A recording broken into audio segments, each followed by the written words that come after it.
बच्चों हम क्लास 12 की गणित का अध्याय 12 रैखिक प्रोग्रामन लीनियर प्रोग्रामिंग का अध्ययन कर रहे हैं। पिछले सेशन में हमने प्रश्नावली 12.1 के प्रश्न संख्या 3 और 4 को हल करना सीखा है। बच्चों आज के इस सेशन में हम उसी कड़ी में प्रश्नावली 12.1 के प्रश्न संख्या 5 और 6 को हल करना के बारे में अध्ययन करते हैं। तो आइए देखते हैं क्वेश्चन संख्या 5। देखिए, तो बच्चों हमें स्टेप पता होने चाहिए हमें क्या करना है। सबसे पहले हमें उद्देश्य फलन को देखना है, उसका अधिकतमीकरण और न्यूनतमीकरण करना है। उसके लिए हमें x और y के मान निकालना है, फिर हमें वहां पे रखना है उद्देश्य फलन में। इसके लिए हमें व्यवरोध भी दिए होंगे, वो व्यवरोध आपस में संतुष्ट करने चाहिए। उनको कैसे संतुष्ट कराना है, तो उन व्यवरोधों को अर्थात असमीकाओं को सबसे पहले हमें समीकरण में बदलना है। समीकरण में बदलने के बाद में हमें उनको ग्राफ के ऊपर रेखाएं खींचना है। रेखाएं खींच लेंगे, हमें उनका हल क्षेत्र निकालना है, अर्थात जो असमीकाएं हैं उनका हमें हल क्षेत्र देखना है। हल क्षेत्र कैसे देखना है, 0 0 रखना है, x की जगह 0 और y की जगह 0। असमीका को संतुष्ट करता है तो मूल बिंदु की तरफ है, संतुष्ट नहीं करेगा तो मूल बिंदु के दूसरी साइड में होगा। तो इस प्रकार से अपन उसको हल क्षेत्र ले लेंगे। अब हल क्षेत्र सभी असमीकाओं का हल क्षेत्र ले लेंगे और हल क्षेत्र लेने के बाद अपन देखेंगे क्या कोई हल क्षेत्र उभयनिष्ठ है। अब देखते हैं कि उभयनिष्ठ है तो अपन देखेंगे उभयनिष्ठ किस प्रकार का है, परिबद्ध है या अपरिबद्ध। अगर मान लेते हैं परिबद्ध है, तो परिबद्ध है तो दो उनके कोणीय बिंदु, अर्थात परिबद्ध क्या है कि वृत्त की आकृति है जो सभी क्षेत्र घिरा हुआ होगा तो परिबद्ध होगा। तो परिबद्ध होगा तो कहां कहां पे होगा, कोणीय बिंदु पे होगा z का अधिकतम और न्यूनतम मान। तो अपन z के अधिकतम और न्यूनतम मान कोणीय बिंदु पे ले लेते हैं। और कोणीय बिंदु कौन से होते हैं ये भी जरूरी है। दो रेखाएं जहां प्रतिच्छेद करती है वो प्रतिच्छेद बिंदु क्या कहलाता है, कोणीय बिंदु कहलाता है। अब दो रेखाएं कौन सकती है, दो रेखाएं असमीकाएं हैं वो भी हो सकती है, और एक x और एक रेखा हो सकती है वो भी होगी। अर्थात अपन क्वेश्चन में ये चीजें कर चुके हैं। तो कोणीय बिंदु पे अपन लेते हैं मान और वो मान निर्देशांक अपन उद्देश्य फलन में रखेंगे तो अधिकतम और न्यूनतम मान कौन सा होगा वो अपन निकाल लेते हैं। बात आती है अगर अपरिबद्ध की है, तो अपरिबद्ध होता है तो पहले अपरिबद्ध क्या होता है वो हमें पता होना चाहिए। अपरिबद्ध क्या होता है, किसी एक दिशा में असीमित विस्तार हो तो अपन उसको क्या कह सकते हैं, अपरिबद्ध क्षेत्र।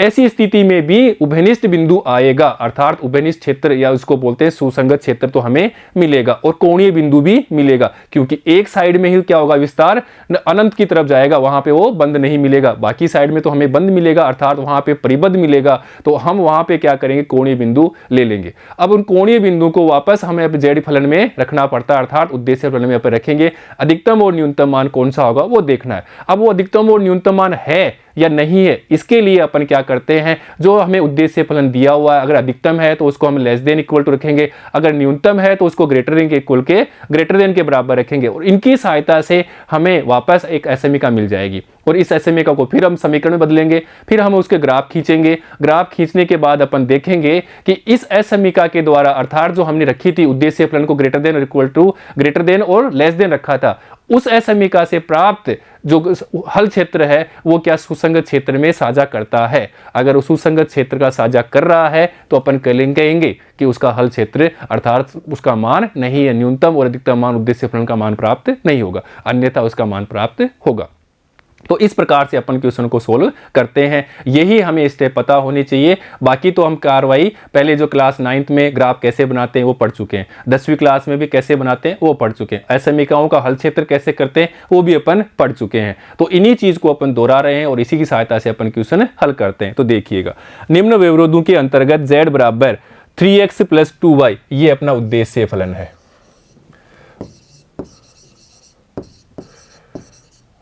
उद्देश्य फलन जिसको अपन z से निरूपित करते हैं, z बराबर 3x + 2y।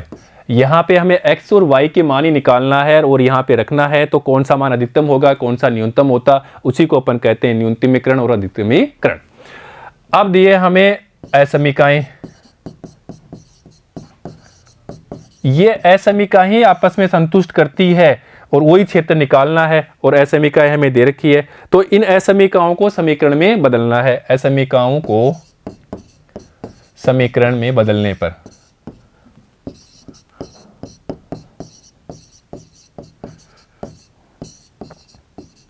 तो देखो, पहले यहां से ले लेते हैं असमीका, समीकरण में बदल देते हैं x + 2y = 10।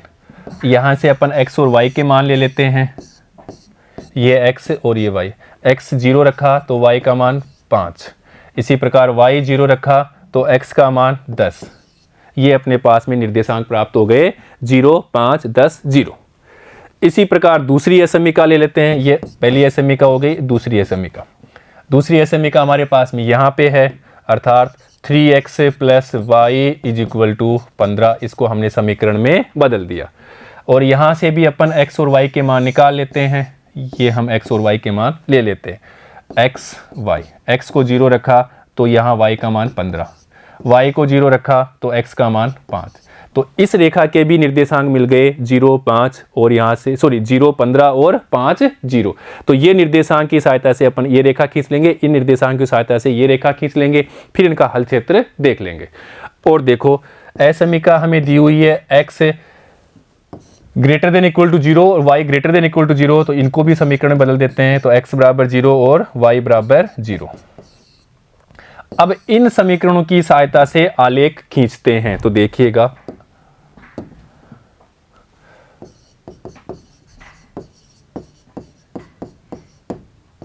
समीकरणों की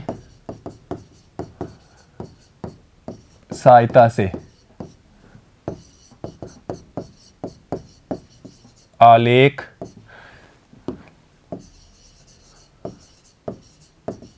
खींचने पर, तो देखिएगा ये हमने एक्स एक्स वाई एक्स ले लिया, एक्स एक्स वाई एक्स 1 2 3 4 5, ये ऐसे इधर वैल्यू है पॉजिटिव और ऐसे इधर भी पॉजिटिव वैल्यू, यहाँ नेगेटिव, तो हमारे पास तो इसी कोऑर्डिनेट में आएगा मान।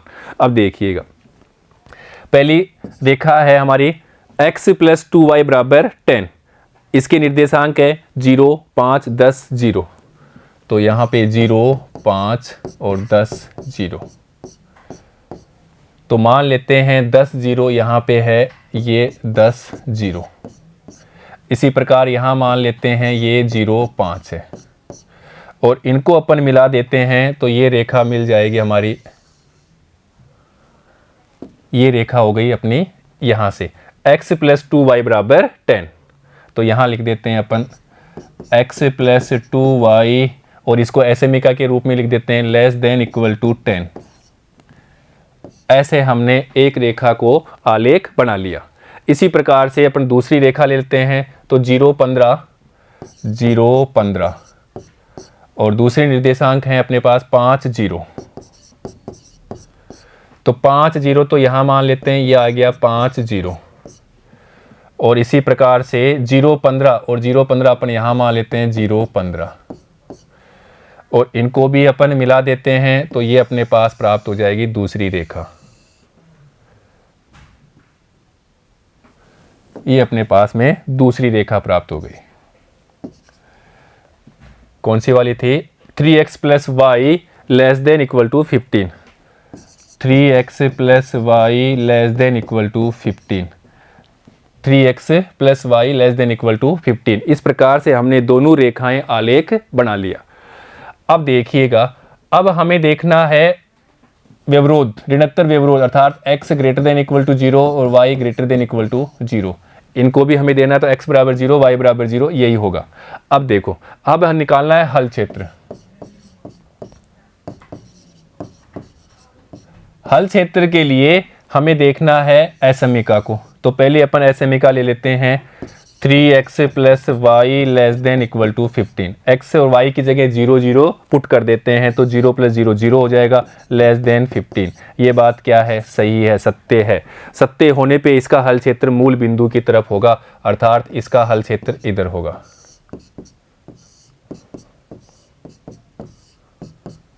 इस रेखा का हल क्षेत्र। इसी प्रकार दूसरा है असमिका हमारे पास में x plus 2y less than equal to 10। तो यहाँ पे भी 0 लेस देन इक्वल टू 10। ये बात भी सत्य है, अर्थात इस रेखा का हल क्षेत्र, इस असमिका का हल क्षेत्र भी कहाँ होगा? इस असमिका का हल क्षेत्र मूल बिंदु की तरफ होगा और मूल बिंदु के ऊपर भी होगा। इसका भी मूल बिंदु के ऊपर भी होगा और मूल बिंदु के तरफ भी होगा। क्यों? लेस देन भी इक्वल है, लेस देन और इक्वल है, इसलिए रेखा के ऊपर भी होगा और उसके नीचे भी होगा। तो यहाँ पे भी अपन देख लेते हैं इसका हल क्षेत्र। ये इसका भी हल क्षेत्र प्राप्त हो गया यहाँ पे।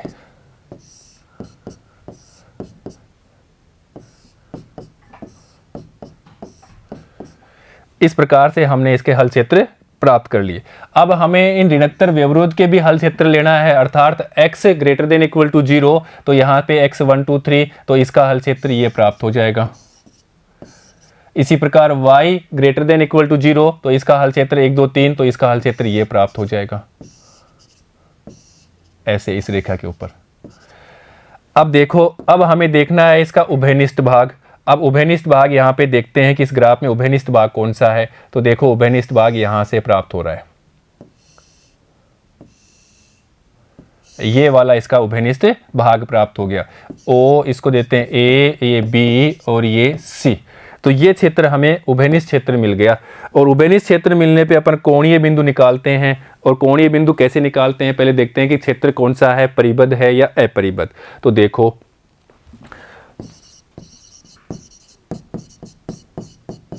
उभयनिष्ठ क्षेत्र ओ ए बी सी, ओ ये अपना ए, ये बी और ये सी, ओ बी ए सी छायांकित क्षेत्र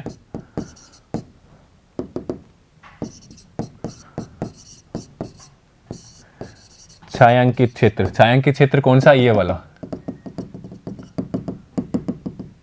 जो सभी से उभयनिष्ठ है। छायांकित क्षेत्र परिबद्ध है।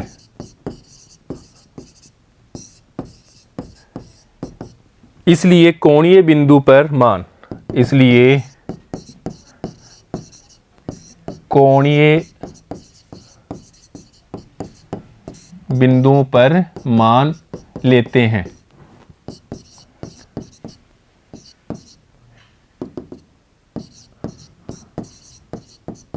तो देखिएगा कोणीय बिंदु ले लेते हैं इसके।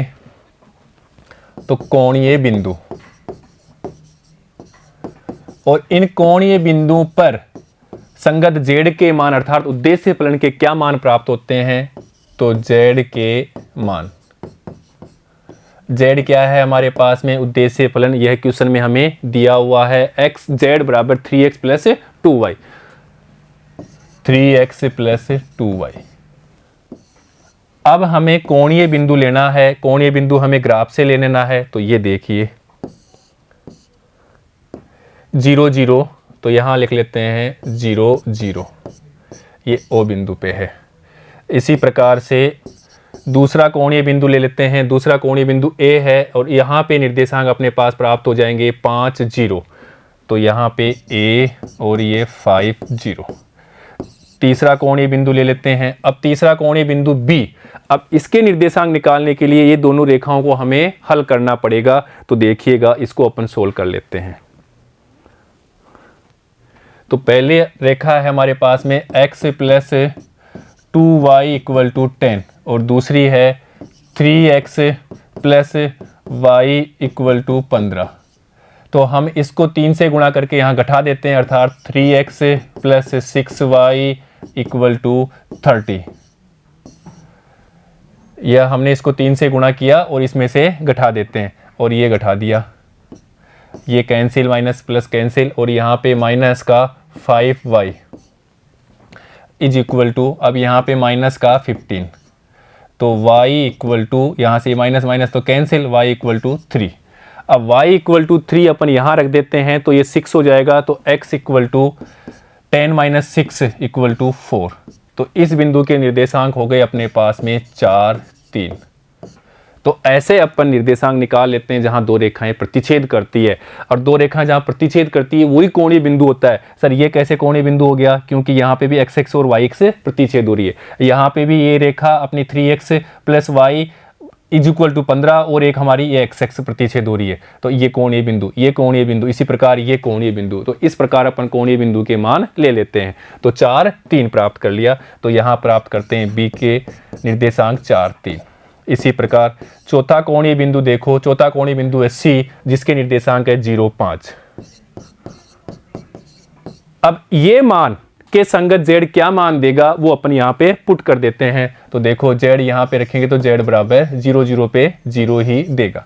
इसी प्रकार यहाँ देखो 5 0, तो 5 यहाँ z इक्वल टू 5 थी 15 और 0 तो ये 15 देगा। यहाँ पे देखो यहाँ पे 4 इंटू 3 तो z equal to 12 plus 3 into 2 6 equal to 18। यहाँ पे देखो 0, तो यहाँ पे लिखेंगे अपन z equal to 0 plus 5 into 2 तो 10 इक्वल टू यहाँ पे हो जाएगा 10। तो ऐसे हमने यहाँ मान रखा 0 0 रखा तो 0, इसी प्रकार 5 0 रखा, एक जगह 5 तो 15, यहाँ पे 0 तो 15, इसी प्रकार 4 रखा तो 4 3 12 और 3 रखा तो 6 तो 18, इसी प्रकार से 0 रखा तो 0 और 5 2 रखा तो 5 दूनी 10। तो ये हमने संगत मान प्राप्त कर लिए कोणीय बिंदु पे उद्देश्य फलन के। अब देखो, अब हमें देखना है कि क्वेश्चन में हमें क्या पूछा है, उसी हिसाब से हमें सारणी में देखना है। और क्वेश्चन में हमें पूछा है न्यूनतम मान, अर्थात z का हमें न्यूनतम मान देखना है। तो न्यूनतम मान के लिए अपन यहाँ पे देखते हैं न्यूनतम मान कौन सा है। न्यूनतम मान यहाँ पे है 0।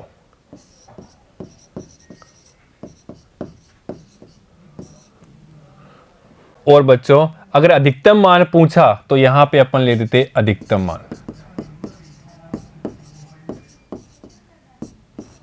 तो देखिएगा, इस प्रकार से अपन कह सकते हैं कि अतः बिंदु 0 0 पर z का न्यूनतम मान 0 है और बिंदु 4 3 पर z का अधिकतम मान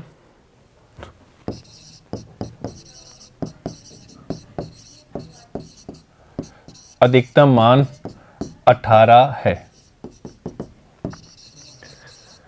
क्वेश्चन में तो न्यूनतमीकरण पूछा है तो हमने 0 बता दिया, परंतु बच्चों बुक में आंसर 18 दिया हुआ है, अर्थात क्वेश्चन में टाइपिंग मिस्टेक हो सकता है। अगर न्यूनतम होगा तो 0 होगा और अधिकतमीकरण के लिए पूछेगा, z का अधिकतम मान पूछेगा तो हमें 18 बोलना है और न्यूनतम पूछेगा तो 0 बोलना है। जो भी क्वेश्चन आएगा जिस हिसाब से पूछेगा, अधिकतमीकरण पूछेगा या न्यूनतमीकरण पूछेगा, जो भी पूछना है हमें ऐसे अपन बता देंगे, दोनों से अपन आंसर दे सकते हैं। ठीक है बच्चों, नेक्स्ट देखते हैं क्वेश्चन 6।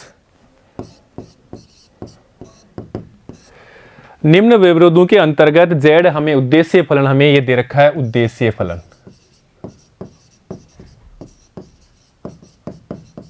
ये अपने पास में उद्देश्य फलन है का हमें न्यूनतमीकरण करना है, अर्थात इसका न्यूनतम मान निकालना है। और ये हमारे पास में असमीकाएं हैं 1 2 और 3।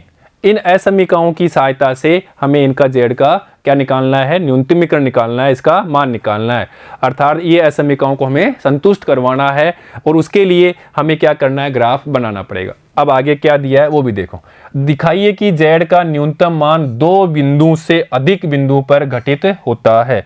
अर्थात हमें दिखाना है कि 2 या 2 से अधिक बिंदु पर z का मान सेम आता है जो अधिकतम होगा। तो बच्चों ऐसे क्वेश्चन हमने पहले भी किया था, एग्जाम्पल में भी किया था और यहाँ पे भी अपन इसको करते हैं। देखिएगा,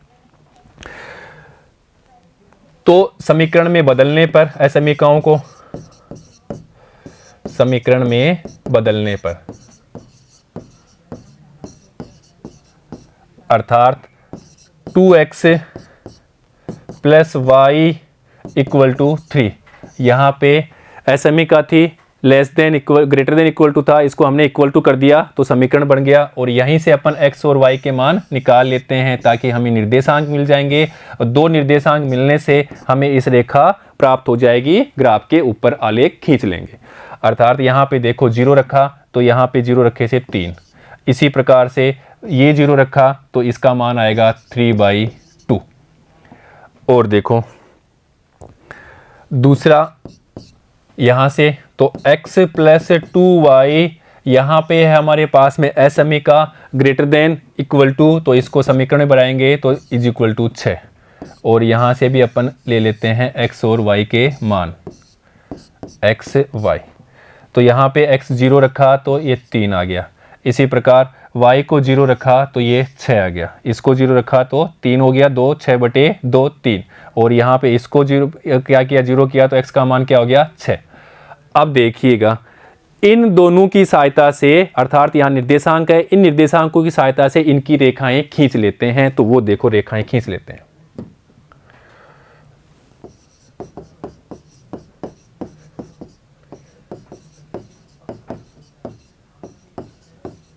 आलेख बनाते हैं समीकरणों की सहायता से। तो देखो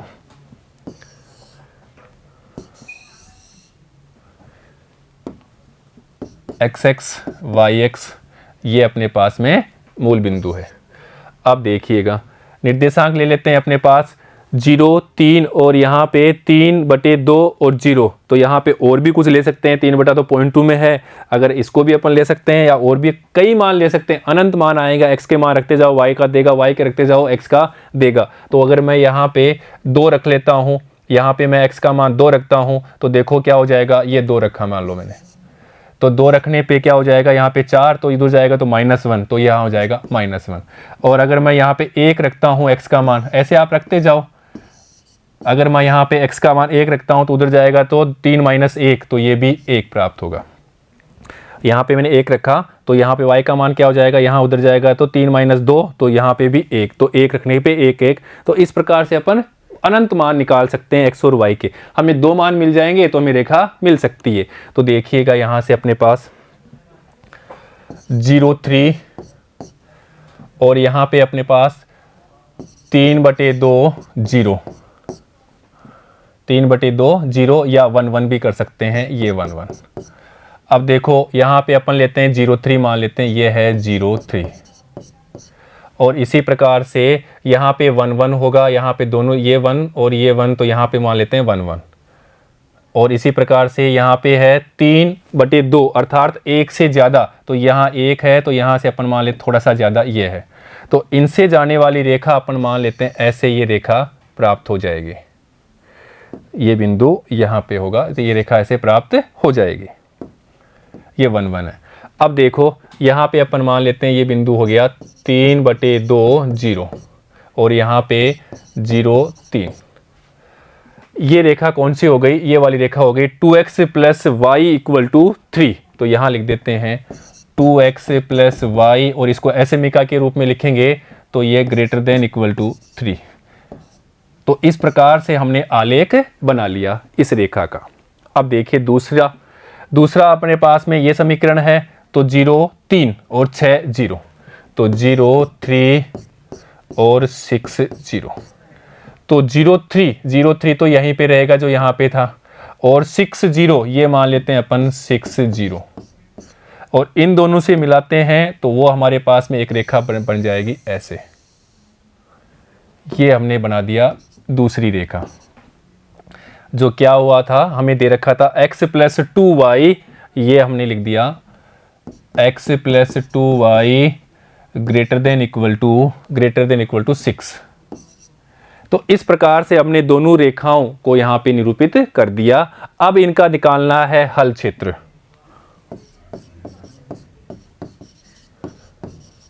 हल क्षेत्र के लिए x और y की जगह हमें 0 0 रखना है, तो 0 देखो 0 0 + 0 0 रहेगा, और ये 3 क्या बड़ा है क्या 0 3 से, नहीं, ये असत्य बात है, असत्य।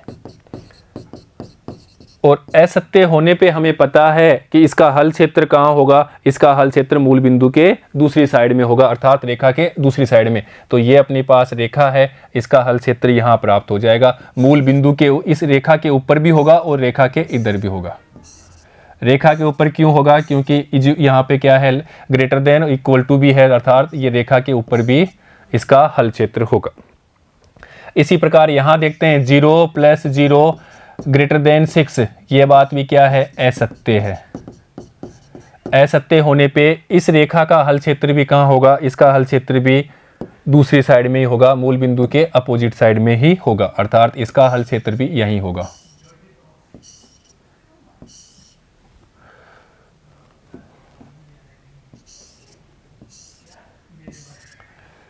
अब देखते हैं अपन ऋणोत्तर व्यवरोध का।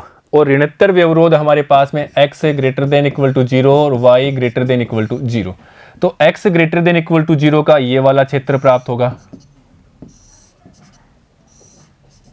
इसी प्रकार y > 0 के लिए हमारे पास में ये वाला क्षेत्र प्राप्त हो जाएगा। अब देखो इन चारों से असमीकाओं से उभयनिष्ठ क्षेत्र कौन सा हो रहा है, सर इन चारों असमीकाओं से उभयनिष्ठ क्षेत्र हमारे पास में ये प्राप्त हो गया, ये वाला उभयनिष्ठ क्षेत्र।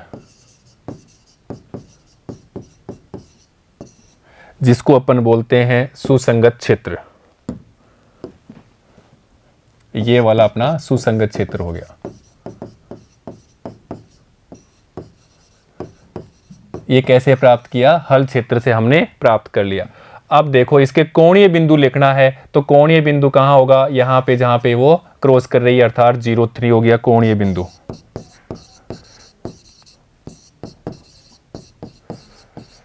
कोणीय बिंदु अपने पास 0,3 हो गया।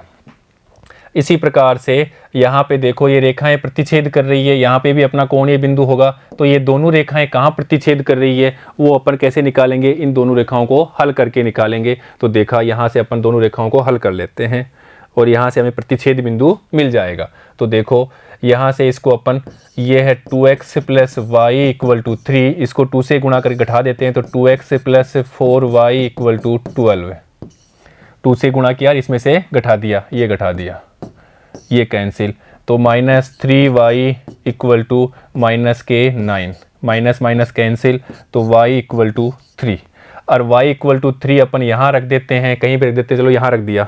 यहाँ रखने से यहाँ अपने y = 3 रखा तो x + 6 = 6, x + 6 = 6, तो यहाँ से x = 0 प्राप्त हो गया, अर्थात हमारे पास में क्या हो गया? 0,3 हो गया। और वैसे भी यहाँ पे देखने पे यहाँ पे प्रतिच्छेद कर रही है ये सारी रेखाएं, तो क्या था? 0,3। और देखिए ये कहाँ प्रतिच्छेद कर रही है, और देखो ये हल क्षेत्र यहाँ प्रतिच्छेद कर रहा है, इसी प्रकार से 6, 0 पे यही कोणीय बिंदु होगा। और कहीं भी दो रेखाएं प्रतिच्छेद नहीं कर रही है, यहाँ पे और एक यहाँ पे, क्योंकि इसके ऊपर ही क्या है? ये उभयनिष्ठ क्षेत्र है, सुसंगत क्षेत्र है। अब देखिए ये सुसंगत क्षेत्र किस प्रकार का है? अपरिबद्ध है। अपरिबद्ध क्यों है? क्योंकि एक दिशा में ये क्या है? असीमित विस्तार है। यहाँ पे रेखा खींचते जाओ, ये असीमित विस्तार है, इसलिए अपन इसको क्या बोलते हैं? अपरिबद्ध क्षेत्र है। तो ये चीज अपन लिखते हैं, इसलिए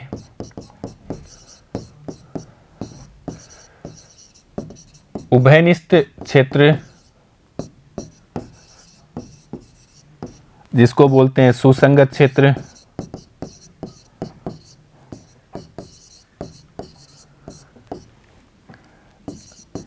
अपरिबद्ध है। और क्यों है ये पता लग गया। इसलिए हम जानते हैं कि पहले कोणीय बिंदु पे मान निकाल लेते हैं। तो कोणीय बिंदु, तो यहां पे ले लेते हैं अपन इनके कोणीय बिंदु पे मान। तो कोणीय बिंदु, कोणीय बिंदु कौन से हैं? 2 ही हैं, और यहां पे z के मान। तो कोणीय बिंदु कौन कौन से अपने पास में मान लेते हैं? ए, यहाँ पे कोणीय बिंदु है अपने पास में, यहाँ प्राप्त किया था 0,3 और 0,6, तो ये है 0,3 और ये मान लेते हैं बी 6,0। और उद्देश्य फलन हमें दिया हुआ है, z का उद्देश्य फलन x + 2y, उद्देश्य फलन x + 2y, यहाँ इनके मान निकालने हैं, z के मान z = x + 2y। अब देखो यहाँ पे निकालते हैं इस जगह पे z का मान, तो z = 0 + 3 दूना 6 = 6। इसी प्रकार यहाँ निकालते हैं z = 6 + 0 = 6। तो देखिएगा ये कौन सा मान है? ये एक ही मान है, दोनों क्या है? समान है, और ये क्या है? न्यूनतम है। और न्यूनतम होने के लिए क्षेत्र क्या है? अपरिबद्ध है। अपरिबद्ध है, इसलिए ये मान इसको अपन रखते हैं, देखिएगा, इसलिए x + 2y, इसको ये न्यूनतम मान है, तो अपन करते हैं <6। और ये हमारे पास में असमीका प्राप्त हो गई। अब देखिए बच्चों, ये असमीका किस प्रकार की? ये क्वेश्चन में दी हुई है उसी प्रकार के है असमीका। देखो x + 2y, x + 2y less than equal to 6 है। तो यहाँ पे देखो हमारे पास क्या प्राप्त हुई है? x + 2y लेस देन 6 है, और क्वेश्चन में क्या था? x plus 2y greater than equal to 6, अर्थात इसका समीकरण बनाना है। समीकरण बनाएंगे तो उसका समीकरण कौन सा प्राप्त होगा, जो हमें ऑलरेडी प्राप्त कर लिया, ये वाला ही इसका समीकरण होगा। ये वाला आलेख पे यही वाली होगी, x प्लस 2y, यही रेखा प्राप्त होगी। अगर इसको समीकरण को अपन समीकरण में बदलते हैं तो x plus 2y equal to 6, और ये क्वेश्चन में दिया था, इसको बदलेंगे तो भी x plus 2y equal to 6, दोनों सेम ही है। अंतर क्या है, हल क्षेत्र का अंतर है, हल क्षेत्र का इनमें अंतर है। इसका हल क्षेत्र हमने प्राप्त किया था, इसका हल क्षेत्र था इधर मूल बिंदु के अपोजिट साइड में। क्यों किया था ऐसा, क्योंकि यहाँ पे अपन 0 0 रखते हैं तो 0 plus 0 greater than equal to 6, ये बात सही है क्या, नहीं है, इसलिए इसका हल क्षेत्र मूल बिंदु के अपोजिट साइड में था। अब यही चीज यहाँ पे रख के देखते हैं, 0 प्लस 0 लेस देन 6, ये बात क्या है, सत्य है। सत्य है तो इसका हल क्षेत्र कहाँ होगा, मूल बिंदु की तरफ होगा, और ये लेस देन है इसलिए इस रेखा के ऊपर नहीं होगा, रेखा को छोड़ करके इसका हल क्षेत्र होगा। तो अपन यहाँ पे देखते हैं इसका हल क्षेत्र, तो देखिएगा इस रेखा का जो हल क्षेत्र प्राप्त होगा वो हमें प्राप्त होगा ये वाला, इस बिंदु को छोड़ करके, अर्थात इस रेखा पे नहीं होगा, इस रेखा के इस साइड में होगा। अगर रेखा पे हो जाता तो उभयनिष्ठ आ जाता, इसका हल क्षेत्र ये होगा। जो हमने ये असमीका प्राप्त की है उसको समीकरण में बदला और उसका हमें हल क्षेत्र प्राप्त कर लिया। अब देखते हैं यह सुसंगत क्षेत्र और इस असमीका का हल क्षेत्र, तो ये क्या उभयनिष्ठ है या कोई साझा कर रहा है, कोई बिंदु उभयनिष्ठ है क्या, या कोई बिंदु इसमें साझा कर रहा है क्या, उभयनिष्ठ क्षेत्र में नहीं कर रहा है, तो इसका आंसर क्या हो जाएगा, ये 6 ही हो जाएगा न्यूनतम मान। तो देखिएगा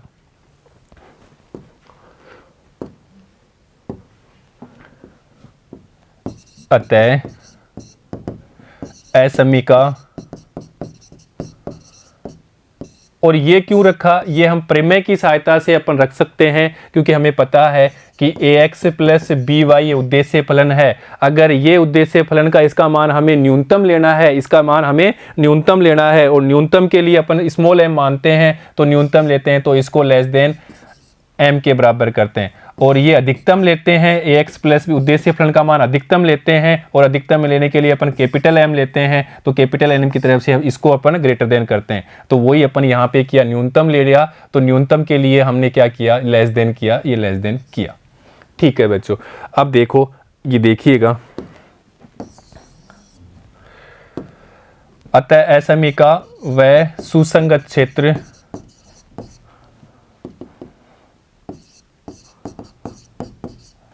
सुसंगत क्षेत्र दोनों के द्वारा कोई भी बिंदु उभयनिष्ठ,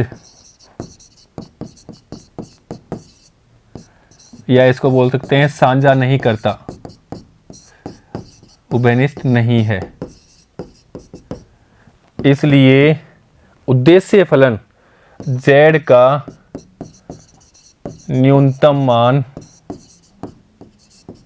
6 है।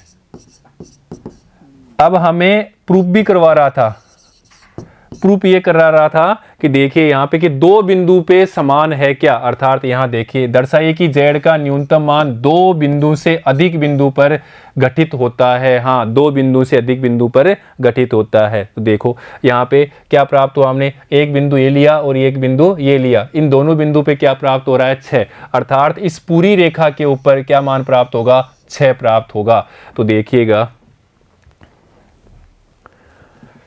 इसलिए z का न्यूनतम मान बिंदु 0,3 और 6,0 व 6,0 पर 6 प्राप्त होता है।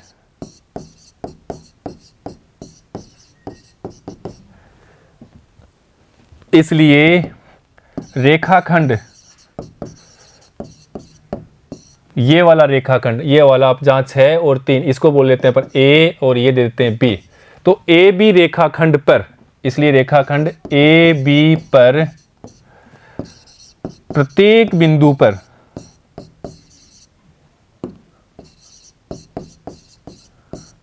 पर न्यूनतम मान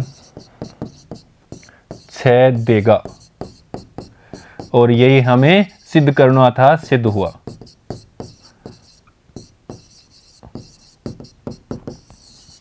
तो इस प्रकार अपन क्वेश्चन को सोल्व कर लेते हैं। बड़ा ही इंटरेस्टिंग क्वेश्चन था। हमें क्या देना था, दोनों जगह सेम मान है, ये हमें प्रूव भी करना था। दोनों जगह इसका मान क्या है, सेम है, और एक से अधिक जगह प्राप्त होगा, अर्थात अनंत जगह कर सकते हैं। इस पूरी ए बी रेखाखंड पे इसका मान क्या आएगा, 6 ही आएगा।